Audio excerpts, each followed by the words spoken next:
uşaqlar, bugünkü dərsimiz Cənubi Azərbaycan İran İslam İnqilabı və ondan sonraki dövrdə olan bir mövzudur. Başlayaq Ağ İnqilab islahatlarından. İkinci Dünya müharibəsindən sonra İranda sosial-iqtisadi problemlər qalırdı. Sənayədə xüsusilə neft istehsalında ingilislər ağalıq edirdi.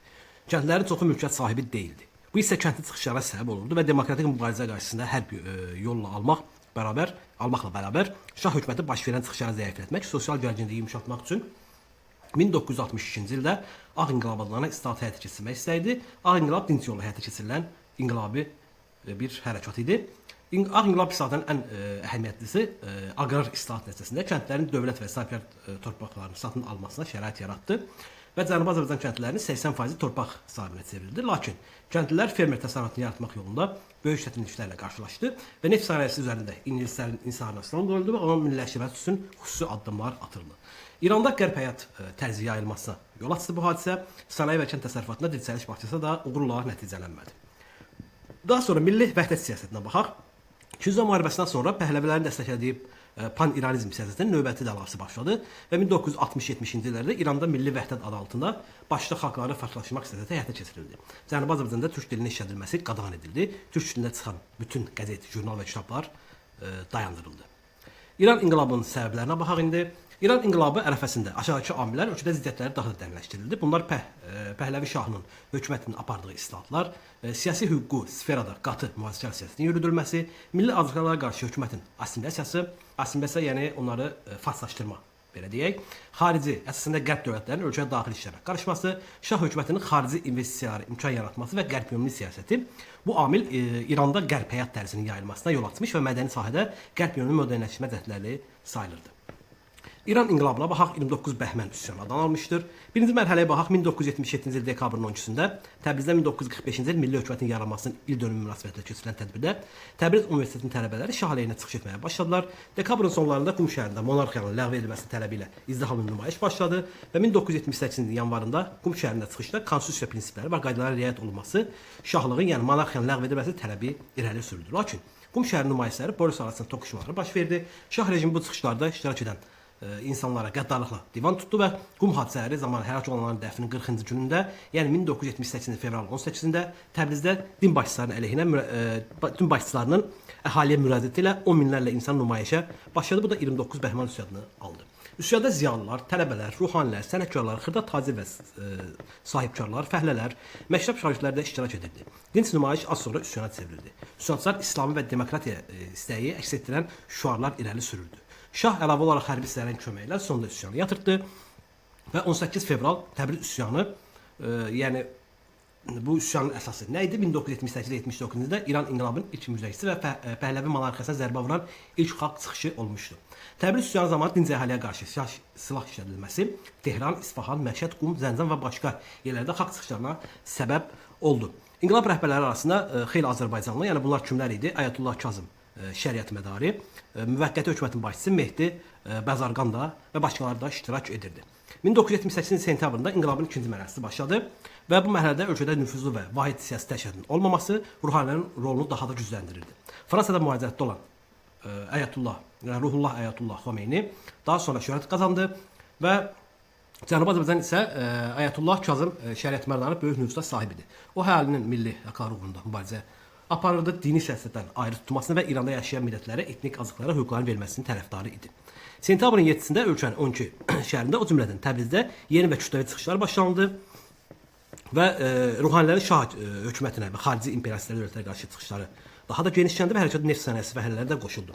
Tətillər zamanı gizli polis qurumları ləğv edilməsi, İran cəmiyyətinin demokratləşməsi və digər tələblər irəli sürülürdü. Sentyabrın 8-də qanlı cümə günü hadisəsi baş verdi. Hökumət mübarizənin iştirakı güllabarı etməsi əhalinin şaha qarşı qəzəbini daha da artırdı və 1978-ci ilin noyabrında neftçilər həftəlik tətili və 1978-ci dekabrında 1979-cun fevralına əvvəlinədək davam edən digər fasiləsiz ümumi tətillər şah hakimiyyətinə ağır zərbə vurdu və İran İslam inqilabının taleyini həll etdi.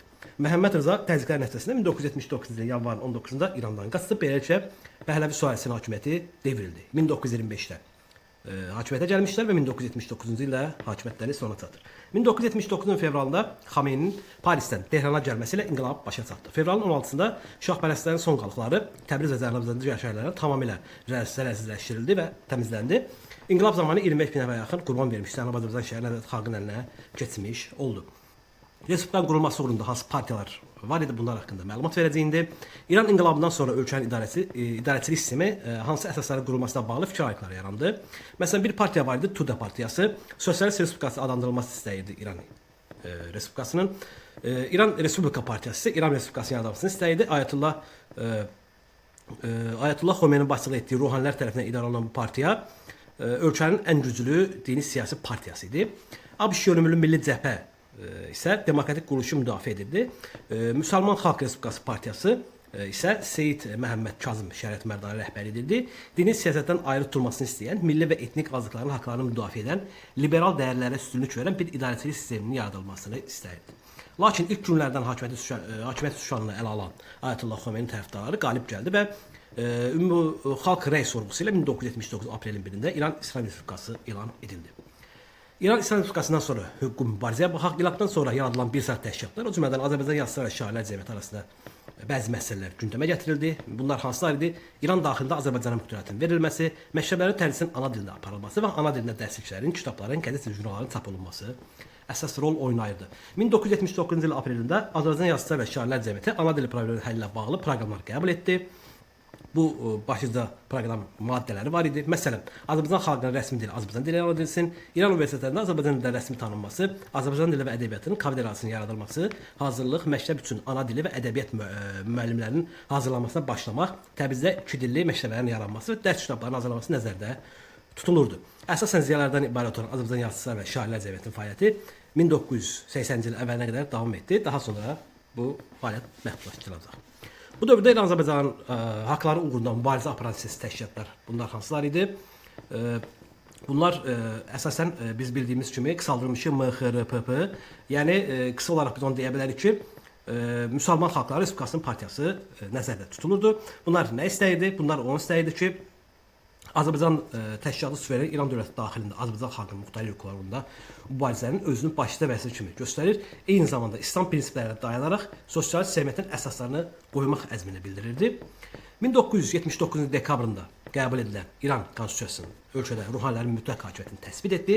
Konstitusiyada İranda yaşayan xalqların öz ana dilində təhsil almaq, milli mədəni dəyərini inkişaf etmək hüquqları da verildi. Lakin hazırda Cənubi Azərbaycan əhalisinin ana dilində təhsil alması məsələsi hələ də öz həllini tapmamışdır. Ölkədə yerli xalqların ana dilində fəaliyyət göstərən ibtidai və orta ümumi təhsil müəssisələri yoxdur.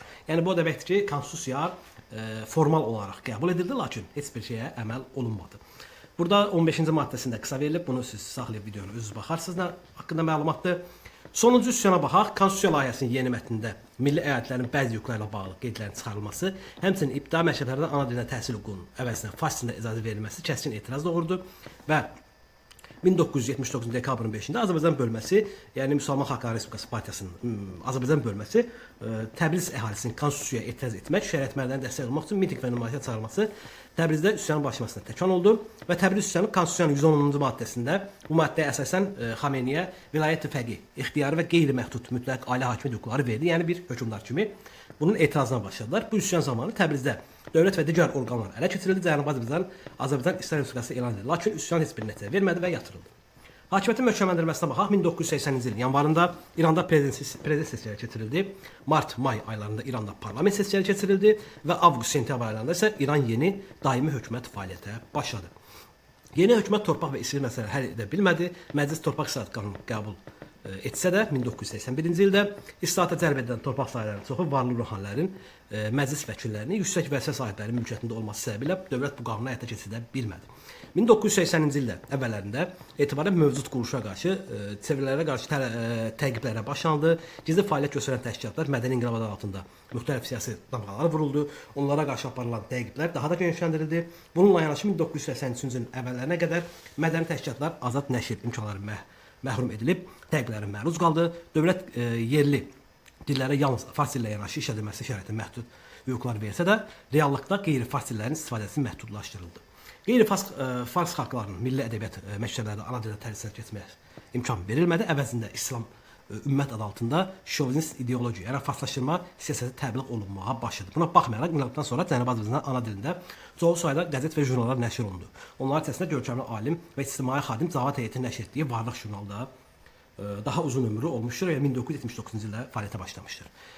Xüsusi qeyd var burada. Azərbaycanda nəşr olunması Molla Nəşrəddin və Varlıq jurnalı üçün ortaq cəhətdir.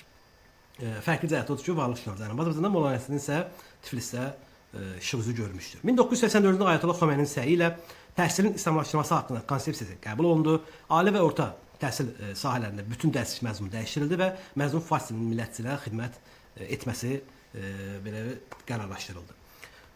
Həşimi Rəfsanjaninin prezidentlik dövrünə diqqət etsək, 1997 və 2005-ci illərdə qeyri-fars xalqlarının milli ədəbiyyatlarının məktəbə ana dilə tədris olunması məsələsi rəsmi formada gündəmə gətirilsə də, bu sahədə konkret addımlar atılmadı və bir anda son prezident seçkilərinə 2024-cü ildə əslən Cənubi Azərbaycandan olan Məsud Pezeşkiyan qalib gəldi.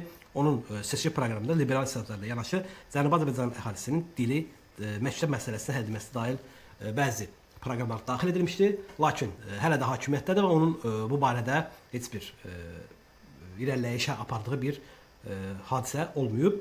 Və İran haqqında indi nə deyə bilərik? İran haqqında və Cənubi Azərbaycan haqqında onu deyə bilər ki, bu dəqiqə müharibə dövründədir və İsrail və Amerika Birləşmiş Ştatlarının hücumları nəticəsində bəli həm təsərrüfatı olsun, həm də təhsil və iqtisadiyyatı pis vəziyyətdədir. Dərsimiz bu qədərdir. Ümidvaram sizin üçün faydalı olacaqdır. Dərslər haqqında, ümumi məlumat haqqında almaq istəyirsə YouTube kanalımıza baxın. Bütün dərslər orada paylaşılır. Oldu, sizə uğurlar.